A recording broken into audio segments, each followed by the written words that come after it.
Ito ang ginagawa ko na malaking refrigerator. So, up and down door, non-frost. Yan, problem niya, hindi siya nakakabuo ng ice. Yan, so ikinabit ko yung access bag. Yan, then after ko siyang kabitan, bilaking ko, tingin karga ng refrigerant. Yan, so ito, hindi ito nagawa ng ibang technician. So yan, observe ko rito kung nasaan yung leakage niya.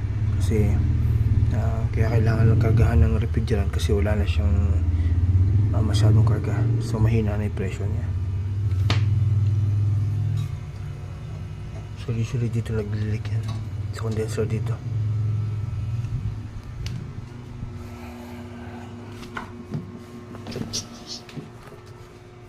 Then ngayon nag-yellow na tong pressure coil niya.